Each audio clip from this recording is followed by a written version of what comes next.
Hello students, आज हम class 11 का चैप्टर नंबर 12 पढ़ेंगे, डेट इज सब्सिडियरी बुक्स। ये इसका पार्ट 2 है। रिमेनिंग पार्ट के लिंक्स डिस्क्रिप्शन में गिवन है, आप वहां जाकर के देख सकते हैं। इस वीडियो का लर्निंग कॉन्सेप्ट है a use of purchase book with GST.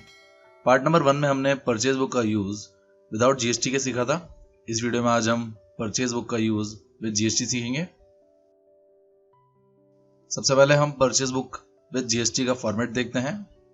जब आप परचेज बुक को विद जीएसटी प्रिपेयर करते हैं तो उसके अंदर ये सभी कॉलम्स बनते हैं, जिसमें फर्स्ट कॉलम आपका डेट का होगा, second particulars, third invoice number, fourth LF, fifth details का, देन सिक्स्थ होगा परचेज का, देन 7, 8 एंड 9 होंगे आपकी जीएसटी के कॉलम्स। क्योंकि परचेज करने पर आपका इनपुट जीएसटी लगता है, इसलिए आपके तीनों कॉलम इनपुट के साथ स्टार्ट होंगे। 7 कॉलम होगा इनपुट सीजीएसटी, 8 होगा इनपुट एसजीएसटी एंड 9th होगा input IGST and last column होगा आपके टोटल का।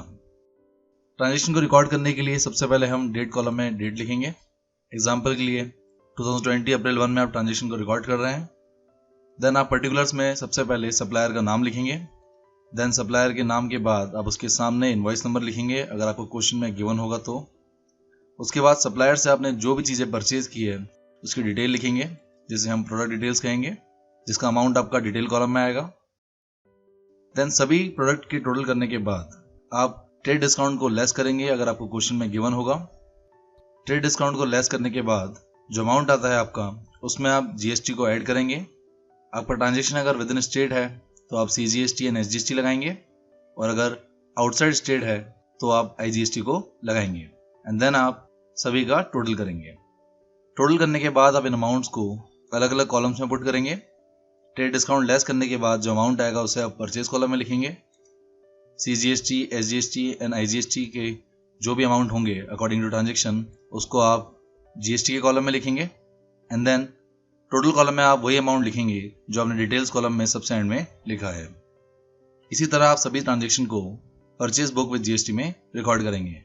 एंड देन सभी ट्रांजेक्शन को रिकॉर्ड करने के बाद आप मंथ के एंड में उसका टोटल करेंगे, जिसके लिए आप डेट कॉलम में लिखेंगे अप्रैल 30, क्योंकि यहाँ पर हमने अप्रैल मंथ लिया है। देन आप पर्टिकुलर्स में लिखेंगे purchase account debit, and then details column के अलावा रिमेनिंग कॉलम्स का आप टोटल करेंगे।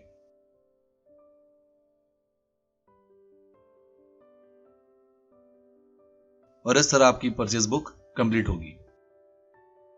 इसको और बेटर समझने के लिए हम परचेज बुक विद जीएसटी का एक क्वेश्चन देखते हैं। ये क्वेश्चन नंबर 2 है इस चैप्टर का, which is enter the following transaction in purchase book of SH Cloth House, New Delhi, assuming CGST at the rate 2.5% and SGST at the rate 2.5%. इस question में आपको परचेज बुक प्रिपेयर करनी है of SH Cloth House, जहां CGST की rate है 2.5% and SGST की rate है 2.5%। तो सबसे पहले हम सॉल्यूशन में हेडिंग लिखेंगे in the books of SH Cloth House, New Delhi.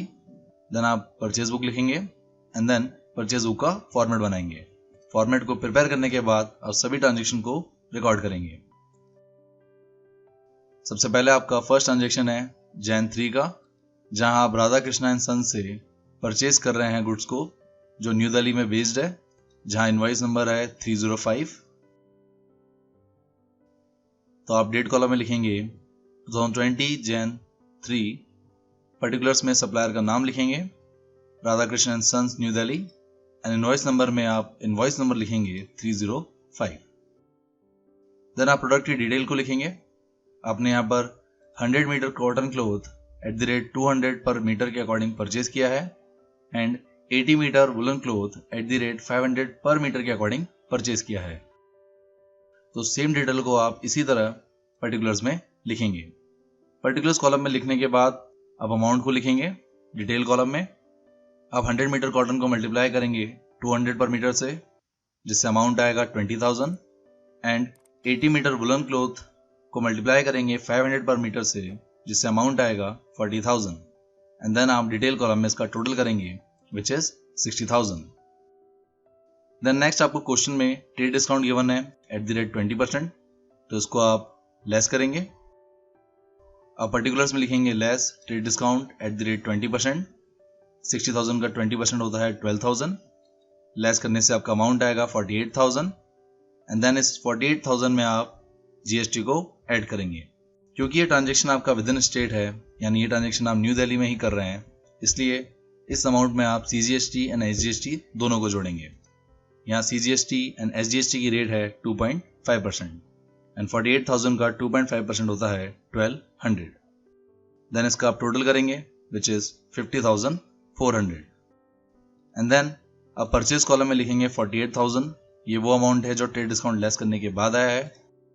आपको अच्छे से याद रखना है कि परचेज कॉलम में वही अमाउंट आएगा जिसमें से आपने ट्रेड डिस्काउंट लेस किया है which is 48,000 and CGST column में आएगा 1200 एंड एसजीएसटी कॉलम में आएगा 1200। इनपुट आईजीएसटी में कुछ भी नहीं आएगा, इसको आप ब्लैंक छोड़ेंगे एंड देन टोटल कॉलम में आप सेम अमाउंट लिखेंगे जो आपने डिटेल कॉलम के एंड में लिखा है विच इज 50,400 और इस तरह आप एक ट्रांजेक्शन को परचेज बुक विद जीएसटी में रिकॉर्ड करते हैं। देन नेक्स्ट ट्रांजेक्शन देखते हैं। नेक्स्ट ट्रांजेक्शन आपने किया है Jan 9 को, जहां आप रघुवीर प्रसाद एंड कंपनी जो कानपुर यूपी बेस्ड है अपने गुड्स परचेज किए हैं। यहाँ पर आपका इनवॉइस नंबर है 240। तो सबसे पहले आप डेट कॉलम में लिखेंगे date which is Jan 9। Particulars में लिखेंगे सप्लायर का नाम विच इज रघुवीर Prasad and company Kanpur UP and invoice column में लिखेंगे आप 240। देन आप ट्रांजेक्शन की डिटेल को लिखेंगे। ये डिटेल भी आपको सेम लिखनी है। पर्टिकुलर्स में डिटेल को लिखने के बाद आप प्रोडक्ट की क्वांटिटी को पर मीटर प्राइस के अकॉर्डिंग मल्टीप्लाई करेंगे, जिससे आपका अमाउंट आएगा 30,000 एंड 10,000। देन इसका आप टोटल करेंगे which is 40,000। Then again question में आप चेक करेंगे कि आपको ट्रेड डिस्काउंट गिवन है। यहाँ आपको ट्रेड डिस्काउंट गिवन है तो उसको आप लेस करेंगे। आपका ट्रेड डिस्काउंट है 10% एंड 40,000 का 10% होता है 4,000। लेस करने पर आपका अमाउंट आएगा 36,000 एंड देन आप जीएसटी को ऐड करेंगे। क्योंकि ये ट्रांजेक्शन आपने आउटसाइड स्टेट किया है, यानी आपने न्यू दिल्ली के बाहर से किया है विच इज कानपुर यूपी, इस केस में आप यहाँ पर जीएसटी को ऐड करेंगे जिसका नाम आएगा आईजीएसटी और आईजीएसटी की रेट आपको सीजीएसटी एंड एसजीएसटी की रेट को टोटल करने से आती है विच इज 5% एंड 36,000 का 5% होता है 1,800। देन आप टोटल करेंगे जिसका अमाउंट आएगा 37,800। देन आप परचेज कॉलम में लिखेंगे 36,000 जो ट्रेड डिस्काउंट लेस करने के बाद वाला अमाउंट है। सीजीएसटी एंड एसजीएसटी के कॉलम को आप ब्लैंक छोड़ेंगे एंड आईजीएसटी के कॉलम में आप लिखेंगे 1,800 एंड देन डिटेल कॉलम में आप लिखेंगे 37,800। इस तरह ये ट्रांजेक्शन भी आपका कंप्लीट होता है। देन नेक्स्ट ट्रांजेक्शन देखते हैं। Jan 22 को आपने मॉडर्न फर्नीचर हाउस से चेयर्स को परचेज किया है। इस ट्रांजेक्शन को आप परचेज बुक में रिकॉर्ड नहीं करेंगे, क्योंकि परचेज बुक में सिर्फ गुड्स को रिकॉर्ड किया जाता है जो आपने क्रेडिट में परचेज किए हैं। परचेज बुक में ना ही आप कैश ट्रांजेक्शन को रिकॉर्ड करते हैं और ना ही आप किसी एसेट को परचेज करने पर रिकॉर्ड करते हैं, इसलिए इस ट्रांजेक्शन को भी परचेज बुक में रिकॉर्ड नहीं किया जाएगा। तो इस तरह आपके सभी ट्रांजेक्शन कंप्लीट होते हैं। सभी ट्रांजेक्शन को कंप्लीट करने के बाद आप टोटल करेंगे। सबसे पहले आप डेट कॉलम में लिखेंगे मंथ की एंड की date which is January 31st। Particulars column में लिखेंगे purchase account debit and then details column के अलावा सभी कॉलम का टोटल करेंगे।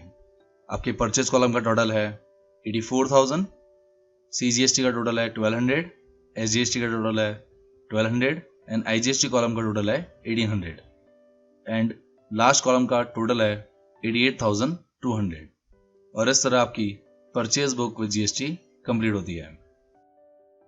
आई होप आपको ये क्वेश्चन समझ आया होगा। तो इस तरह इस वीडियो का ये टॉपिक कंप्लीट होता है। पार्ट नंबर 3 में हम use of sales book without GST को डिस्कस करेंगे।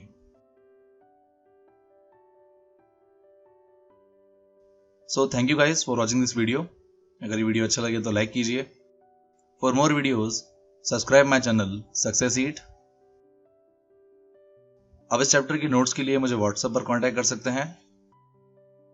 साथ ही आप मुझे फॉलो कर सकते हैं on Facebook and Instagram for questions, queries and updates के लिए।